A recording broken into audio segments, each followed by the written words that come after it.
श्री शिवाय नमस्तुभ्यम। शिव कथा कह रही है। अगर बाली का पुत्र अंगद जितना बलशाली था, उतना बलशाली, उतना बलवान सुग्रीव का बेटा दधिबल भी था। उतना बलशाली दधिबल भी था,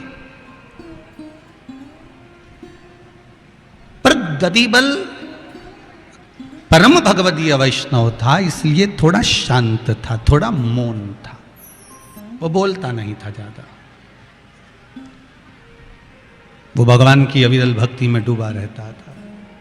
शंभु शरणे पड़ी मांगू घड़ी रे घड़ी। और महाराज नारंतक की नगरी में प्रवेश कर गए दधिबल, और दधिबल ने जाकर जब कथा का रसस्पान स्वादन करा, थोड़ा बहुत भगवान की भक्ति को मौन होकर श्रवण किया, बल प्राप्त कर लिया भगवान की भक्ति का। दधिबल ने करा क्या था? सुग्रीव के बेटे ने एक काम करा, वो नारायण का उपासक था, भगवान विष्णु को मानता था, पर नरंतक की नगरी में नरंतक शंकर जी की आराधना करता, शिव की उपासना करता, शिव का पूजन कर कर जब निकल कर जाता तो जाते जाते उसका दर्शन कर लेता।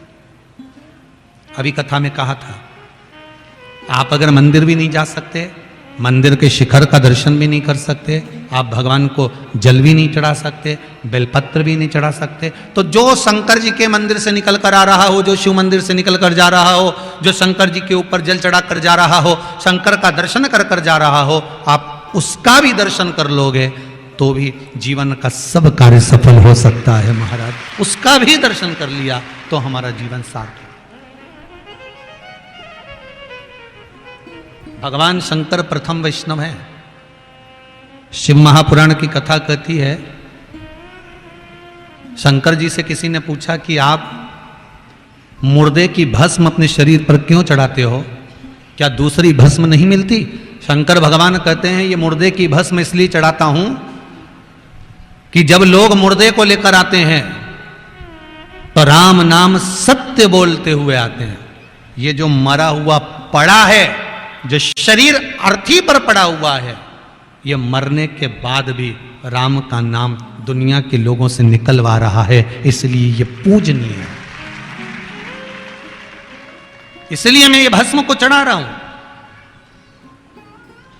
अब ये पापी था, कपटी था, छली था, बेईमान था, प्रपंची था, जो भी था, ये अपनी जगह पर मरने के बाद इसने 10 लोगों से, 50 लोगों से भगवान का भजन कराते कराते शमशान तक लेकर आया है। राम नाम सत्य है, बोलते बोलते बुलवाते बुलवाते आया है। एक पुण्य इसने अपनी जिंदगी का कर लिया कि मरने के बाद भगवान का भजन करवा दिया।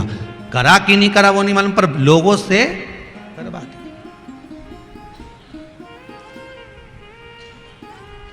अब कितना विचित्र शरीर है, जरा विचार करिएगा। बंदर मरे तो उसकी खाल काम आ जाए, भैंस मरे तो उसका चमड़ा काम आ जाए, पशु मरे तो उसका चमड़ा काम आ जाए, हाथी मरे तो उसका चमड़ा काम आ जाए, शेर मरे तो उसका चमड़ा काम आ जाए, पर ये झूठेला, ये शरीर इतना पापीड़ा है कि मरने के बाद कोई काम करनी, जो अच्छी अच्छी चीजें काम की है वो तो निकाल ली जाए, बाकी कहीं की आग लगा दी जाए, किसी काम करनी। और सबसे ज्यादा खर्चा भी अपन इसी पे करते हैं। 60 रुपए का साबुन से नहाओ, 150 का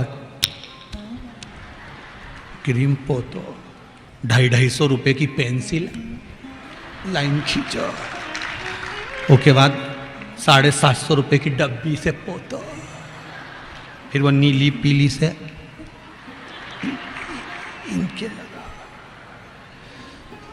कितना खर्चा करा है। फिर बाल में एक एक मोती को ऐसे कितना खर्चा करा है शरीर पे। फिर वो साड़ी पटली, पति से बोली जरा नीचे से खींचना, बापड़ा उसके चरणों में बैठ के ऐसे खींच रहा जैसे लक्ष्मी जी के चरण।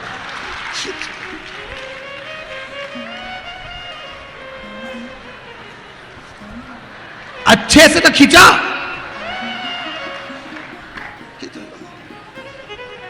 पीछे से देखो, पीछे से। और मेरी सैंडल उठा के लाओ, मैं ऊपर चढ़ के देख लूँ नीचे। तो ये बापड़ा बेचारा सैंडल कैसे ला रिया, जैसे भरत जी राम जी की खड़ाऊ ला रहा है।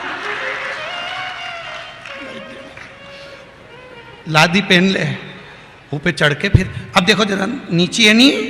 हाँ, अब के माला कस दो, थोड़ी मारी गिरी जाएगी।